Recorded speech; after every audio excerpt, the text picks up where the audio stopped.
Phil and Mary here, and we are on our maiden voyage with our new RV, Pixie, and we are headed from Salt Lake City, where we live, to Fort Collins, Colorado. So Phil got his MBA from Fort Collins, and they're having a special event this weekend where they are honoring military alumni by allowing them to have tickets to the football game and a tailgating. So we jumped in Pixie late last night and headed out, and we came to a place called Little America in Wyoming. It's right on Interstate 80. So let me kind of show you around of what Little America is all about. They call themselves an oasis in the middle of nowhere or something like that, and they're not kidding. It literally is in the middle of nowhere. But you may wonder, what is Little America? It's a little bit of everything. So it's a convenience store, it's got 2 restaurants, it's got a gas station, it's a truck stop that you can see back there in the back. It's also a hotel and an RV park, all right here together. So here's a picture of Little America when it started back in 1960, and this is why they called themselves an oasis, right? It was the largest service station on Interstate 80, and people were coming here just to stop as they traveled across Wyoming, and it has just grown into what we've seen today.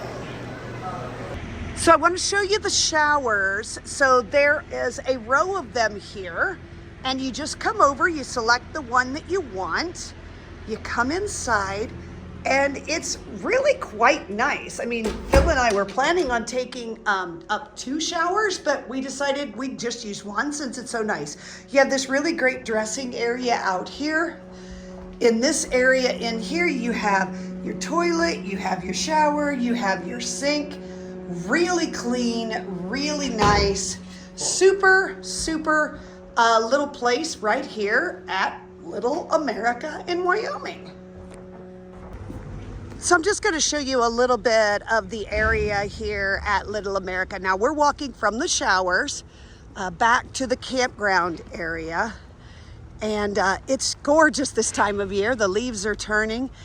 It's just a really nice place. I mean, as you saw with the video of the bathrooms, they're dated as far as, you know, the tile and the color and even the furniture to some extent, but super clean.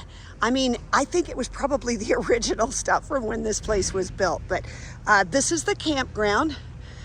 You can see that the road is paved, lots of sites.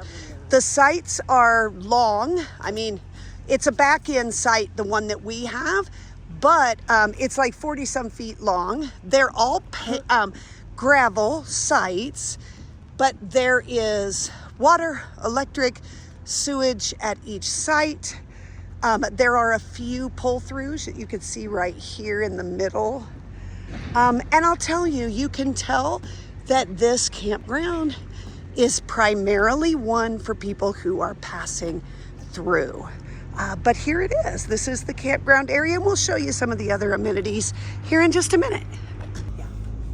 So Mary's driving, which is something that she never did with the 5th wheel. She did it one time, and we pulled into a gas station, and she struggled and got out and said, never again. So we are driving. This is Wyoming. Look at that out through there. It's completely a different landscape yeah. and scenery. And this is the campground. We're leaving the campground now. I gotta say, we didn't know what Little America was, but I highly recommend it. It's a perfect stopping It's point. just, and they call themselves an oasis in the middle of nowhere or something to that effect. And it really is. It's an oasis. And you can, I mean, it's got everything. I was describing it to some friends who we travel with, and when we travel a lot, we all stop at Buc-ee's. I said it's a Buc-ee's with a hotel, an RV stop, and two restaurants. So This is Little America. Okay, folks, we're in Colorado. We just came into Colorado from the Laramie. We came in through Laramie, Wyoming. And once again, the geography has changed. I mean, just look at this. This is the most incredible thing I have ever seen. So here we are, it's Saturday morning. We had a great time last night at Colorado State University. We went to their football game, we tailgated, it was fabulous. We paid $50 for a parking spot on campus, just about a block from the stadium itself, and we got to spend the whole night there, which was fabulous.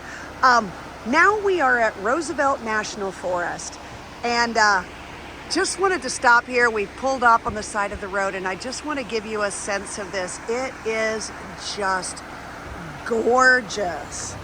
I mean, literally, this is just a pull-up on the road, but look how amazing this is. We are heading into Rocky Mountain National Park. We're going to go to the visitor center and kind of check things out, but I just thought this was such an amazing spot that thought I would share it with all of you.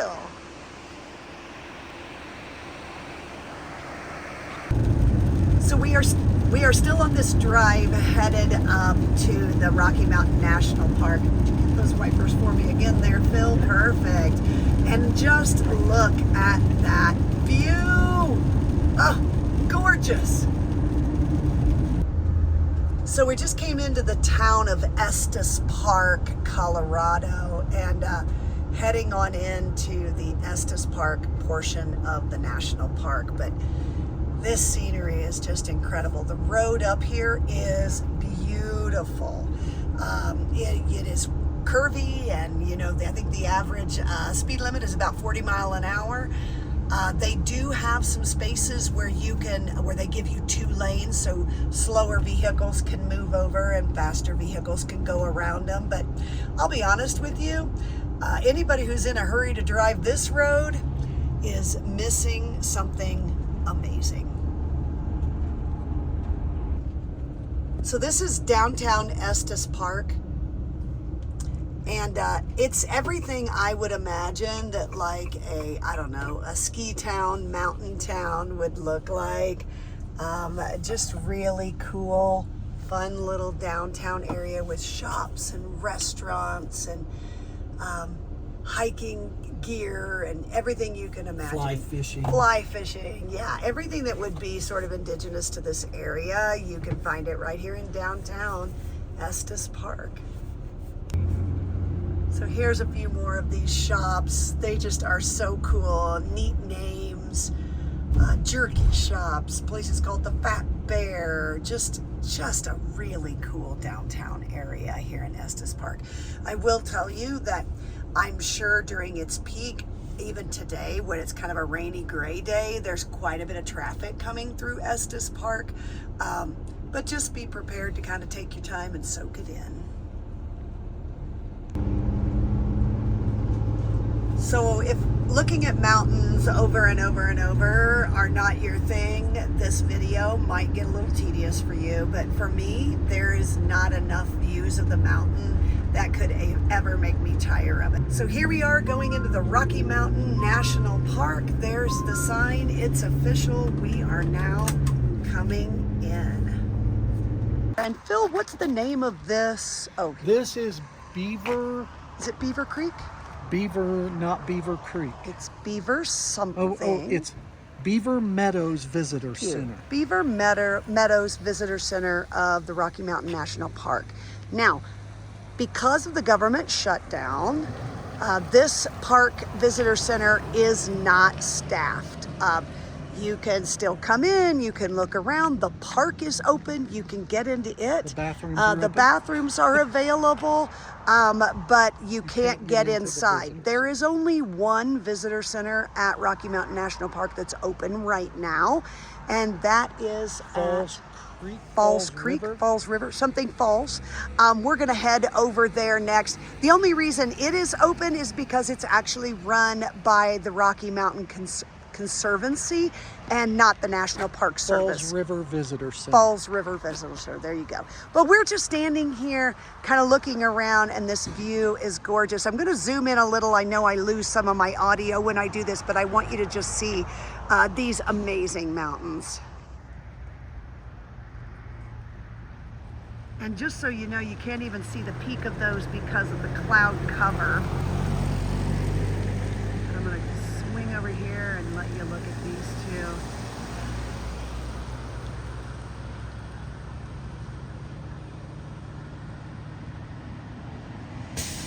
Just gorgeous. So we're gonna take a little drive through the park and go over to the other visitor center, because I always like to get my national park stamps. So I don't want to leave here without it. So we're gonna head over there now. So like I said, we're headed to that Falls Visitor Center, but we decided to go a little longer route through a little bit of the park. And this is just a vantage point you could kind of pull over and take a look at. And I just wanted to stop and share how beautiful these Rocky Mountains are. Wow, just gorgeous. Even on a gray day, they do not disappoint. So now we've made a turn and we are now heading we're cutting back around some mountains that were on the other side of us. And this just has an amazing valley. The valley that I showed you just a minute ago, we were up at a higher elevation. We were at about 8,500 feet. And now we've come down a little bit, and now we are more in that valley. But just look at the beautiful coloring of the trees. It's just absolutely gorgeous. And this valley is closed. You can't walk in, hike in, do anything in this valley. And it's because the elk are in this valley. And especially we're here in October, mid-October. Well, for the next month, essentially, the elk will be in the rut. And when they are, the big males are very aggressive. They're fighting, they're bugling. So you can see there's high fence through there, and there's signs on the fence that, you can't go into it. The meadows and the valley is closed. All right, so we've gone through that little jaunt through the park, really beautiful drive, and now we're over at the Fall River Visitor Center. Give you a quick scan here of this area. And like I said, during the government shutdown, this is the only visitor center at Rocky Mountain National Park that's open. I did want to mention at this particular visitor center, there's a visitor center, there's a gift shop. We call those Chotsky stores. There's also a restaurant here. So if you're looking for kind of an all-encompassing visitor center location to stop at when you come to Rocky Mountain National Park, you might want to choose this one. So we've come back out of the national park and the national forest, and now we're stopping at a place called Devil's Backbone. You just saw the entrance there. We saw it as we were going in and thought, oh, this might be kind of interesting to come and take a look at. Now, this is not a state park. It's not a national park. They just refer to it as an open space. So we'll get out and show you around here as well. So this is what they refer to as the Devil's Backbone. And just a couple of seconds ago, or a couple of minutes ago actually, a mule deer was running right up in that area there. But he was moving pretty quick, and so we didn't get to video him. But This is a hiking trail that you can take. I'll walk you off or walk you over and show you where that starts. And I also saw a sign that next weekend, so that's the 17th and 18th of October, they run a full and half marathon here. So for the really hardy, that might be something you might be interested in. So this is the start to the path. Right here, couple of signs that are important. Know your limits. Altitude sickness is a real thing and it can really impact you quickly, and rattlesnakes happen. So there you go. All right. This, like I said, is not a state or a national park, but it does have some pit toilets here. And it does have, there's water available. And I did notice this over here as well, where if you're going to be here, they ask you to pay to park. Okay, so you can just simply do that there. And this is just some information about the types of animals that are in this area. So if you come and take this hike, you might have an opportunity to see some pretty amazing things. Here is the loop. So you can see here that there is a 1 mile, or I'm sorry, 0.1 mile, then there's 0.2, and then another 0.2 and a 0.2 loop. So the whole thing is a 0.6 mile loop. Good morning. So first of all, I want to apologize for my appearance, and it is cold this morning. So this will be a short video. But anyway, finished our trek around the where were we? Oh my gosh. The mountains yesterday. So we started heading west on 80. We went as far as Rawlins, Wyoming, and we actually stayed here at Walmart. Just so you know, this is a very RV friendly. Last night, this place was packed with RVs. I bet there were at least 10, maybe 15 RVs here last night. It did get cold, so we had to use the heater a little bit, and it is so windy and cold this morning that this video is going to be cut short. But anyway, great little tip, Rollins, Wyoming, Walmart, not far off the interstate at all, real close, and they'll let you stay here for free, but do it when it's warm. Bye-bye. Okay, so now you can see I do look a little bit better when I'm in the comfort of the van and not in that terrible wind. So it was too cold for me to tell you anything else outside. So let me just kind of give you a little update on what last night was like. So we, like I said, we pulled over about, maybe 5 o'clock, 4:30, 5 o'clock at the Walmart. It was starting to get windy on 80, and so we just decided to give it a rest. So we pulled in, went into Walmart, and did a little shopping, a few little things that we needed, came out. Actually, we sat with the windows open and the screen door open most of the evening, and just made some dinner, watched some TV, some football on TV on our computers, and then we went to bed, and the temperature began to drop. So it did get pretty cold last night. We were fine inside. We were comfortable. This morning we did turn the heater on just to take the real chill off of this morning.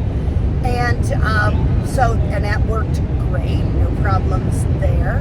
And we only set it to about 50 on the temperature, and it worked great. And it warmed it up. Warmed it right up.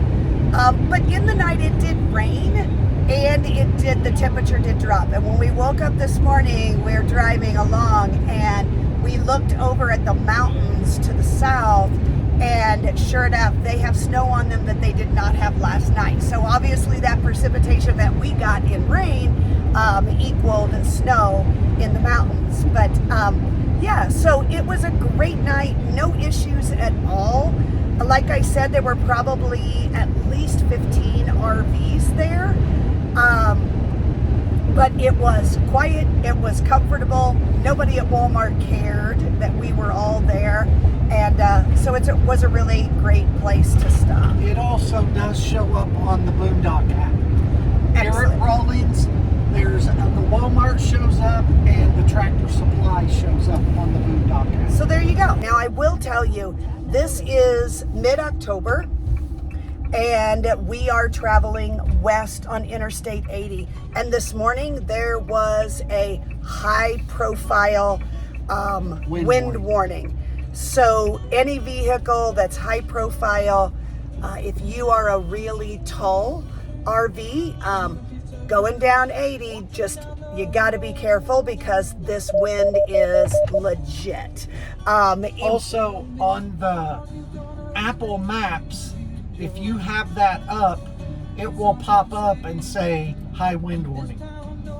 There you go. So we're going to head out. We only have about maybe 3 hours. 3 hours. Sorry, 2.5 to 3 is what I meant to say. About 3 hours left to get home to Salt Lake. So we don't think we'll have that much issues because we also had, 80 begins to cut south. So we're hoping that that wind that impacts it when you're going east to west will not be an issue soon. But there you go. That's an update on our first stay at at Walmart. And we'll give you some highlights for the rest of the day today. And then we'll tie it all up when we get home. Well, I plan to do a little more videoing on the way home from our trip today, but honestly, there wasn't a ton. No. I mean, the weather wasn't bad. It was a little windy. And there was some nice scenery, and snow was on some of the mountains, which is exciting. Actually, there was even snow clear down on the ground on the road where we were driving, which was kind of cool. Yeah. But nothing big or exciting. We had a great trip home. Got the RV emptied out, got it put in its storage location, and now we're just home relaxing, finishing doing our laundry and things like that. But our first trip was a huge success. I mean, very fun. We got to use the awning. We got to use the all in one weekend. Keep in mind, the air conditioner the furnace. The generator worked great.